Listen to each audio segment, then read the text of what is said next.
Prashanth, big பாஸ்ல Bindu Madhavi entry பத்தி பேசுங்க. பிந்து மாதவி பிக் பாஸ்ல முந்துவாங்களா பிந்துவாங்களான்றத எல்லாரும் பார்த்துட்டு இருக்காங்க.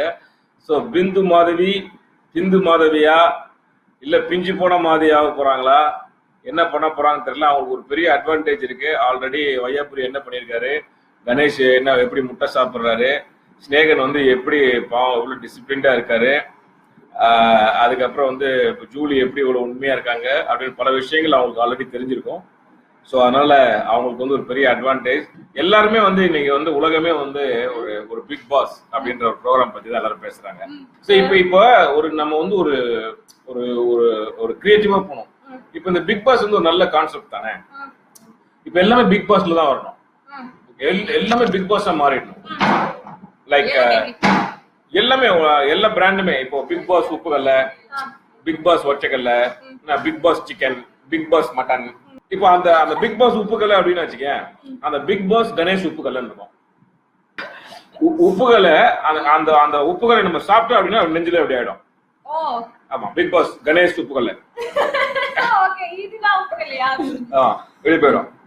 அதுக்கப்புறம் பிக் பாஸ் ஸ்நேகன் உப்புகல்ல, ஸ்நேகன் உப்புகல்ல சாப்பிட்டா என்ன ஆகும்?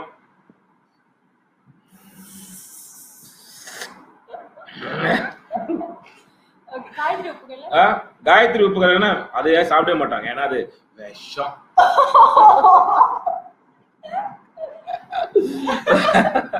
வேற உப்புகள் யார் சொல்லு? ஜூலி உப்புகளை சாப்பிட்டீங்கன்னா என்ன ஆவறது? நீங்க இன்னைக்கு பாவம் தடுக்கி கீழே வர விழுந்திருக்கு அந்த பொண்ணு. யார் வின் பண்ணுவான்னு நீங்க எதிர்பார்க்கறீங்க? இன்னும் வந்து ஒரு 65 நாள் கிட்டத்தட்ட இந்த போட்டி இருக்கு. ஆனா எப்படின்னா இப்போ 25 டேஸ்லயே ஓவியாக்கு இந்த அளவுக்கு ஒரு இது கிடைச்சிருக்கு. ஆமா, but in this 2 months anything might happen. அது எப்படி changing. அது நல்லவரா இருக்கிறவங்க கெட்டவங்களா மாறலாம், கெட்டவங்களா இருக்கிறவங்க நல்லவங்களா மாறலாம். தெரியுமா, ஓவியா அங்க இருந்து அங்க இருக்கிறவங்களோட கொஞ்சம் ஹர்ட் ஆகுறத விட அவ வெளியில வந்துட்டா கொஞ்சம் நல்லா இருக்கும்ன்ற மாதிரி எனக்கு தோணுது. ஏன் தெரியுமா? ஏன் கேளுங்க. அந்த 50 லட்சத்துக்காக அவங்க இருந்து ஜெயிக்கணும்ங்கறத விட எனக்கு வந்து வெளியில வந்து அவ இந்த லவ், இந்த பெரிய ஆடியன்ஸோட லவ் அவ பாக்கணும், அவ அது வந்து அவ உணரணும் அப்படின்னு எனக்கு. பிக் பாஸ் ஷோ வந்து you can relate your self. நான் அந்த வீட்ல இருந்தேன்னா நான் என்ன பண்ணிருப்பேன்?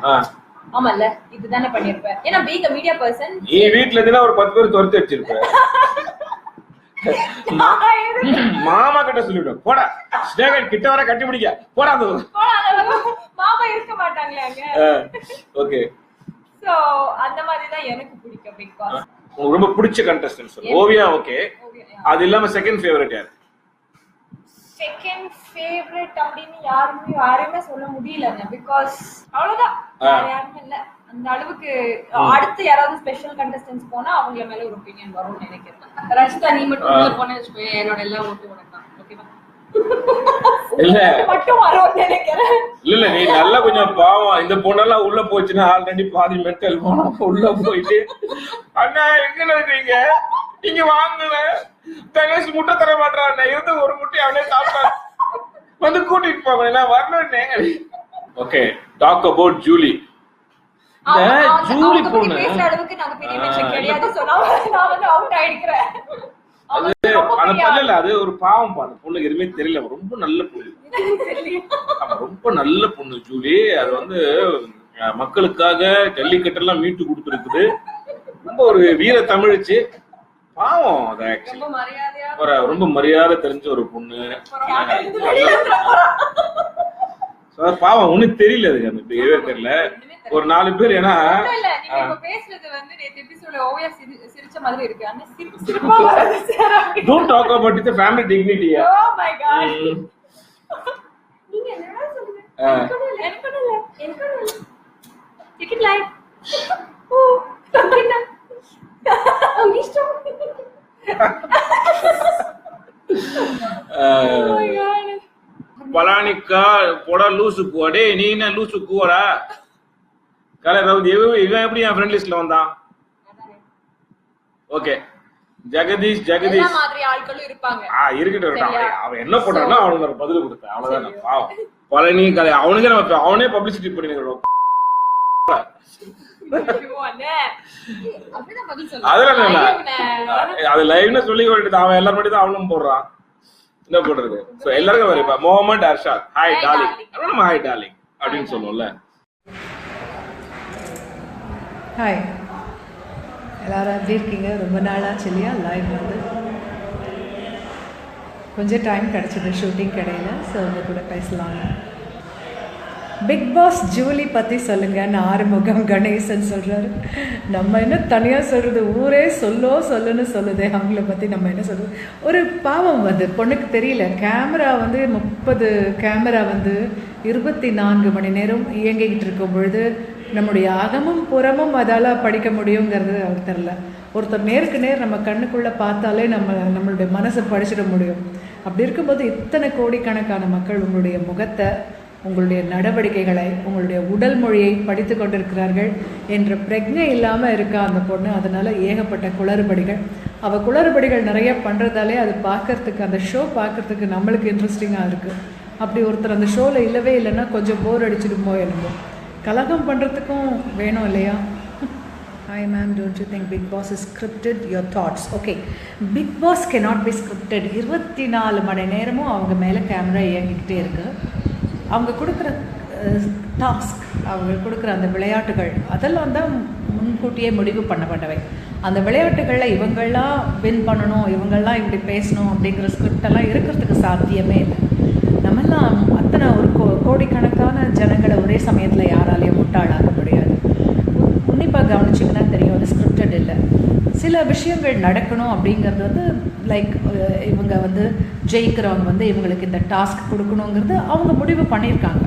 அதை யாரை பண்ணணும் அப்படிங்கிறது பார்ட்டிசிபெண்ட்ஸ் தான் முடிவு பண்ணுறாங்க. அப்போ ஸ்கிரிப்டட் எப்படி வரும்? மதன்குமார் கொஞ்சம் நாகரிகம் வேணும் பேசும்பொழுது.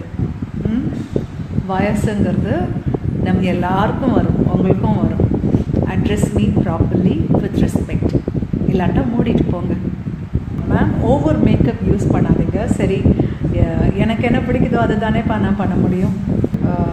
Mohandas Gupta, your comment is very very not up to the mark. இந்த ஃபில்ம், இந்த லைவ் அப்டேட் முடிஞ்ச உடனே இந்த பேரை வந்து நான் பிளாக் பண்ணுவேன்.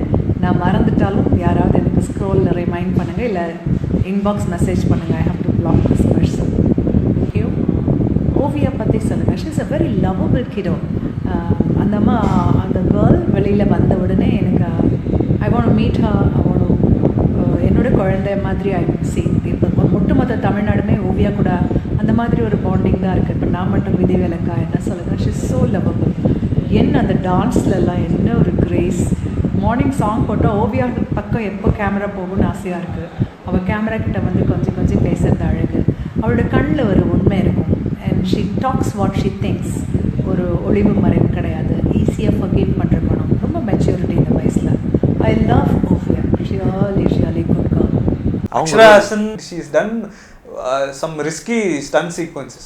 ரன்னிங் பைக்கில் அவங்க பின்னாடி உட்காந்துருக்கணும், சார் முன்னாடி ஓட்டிட்டு இருக்கும்போது ஒரு ஹை ஆக்டேட் ரொம்ப அண்டர்ஸ்டாண்டுங்க. தலை பைக் ஓட்டும் போது கண்ணை மூடிட்டு பின்னாடி யார் வேணா உட்காரலாம்.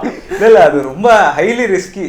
அந்த மாதிரி சீக்வன்சஸ்லாம் இருக்குது படத்தில். மெர்சல் கண்டிப்பாக மெர்சலாக வந்துட்டு இருக்கு. சாங்ஸ் பற்றி சொல்லணும்னா ரஹ்மான் சாரோட மெலடி ரொம்ப நாளைக்கு அப்புறம் ஒரு நல்ல மெலடி கேட்டதுக்கான ஒரு இது இருக்குது. அந்த சாங் தான்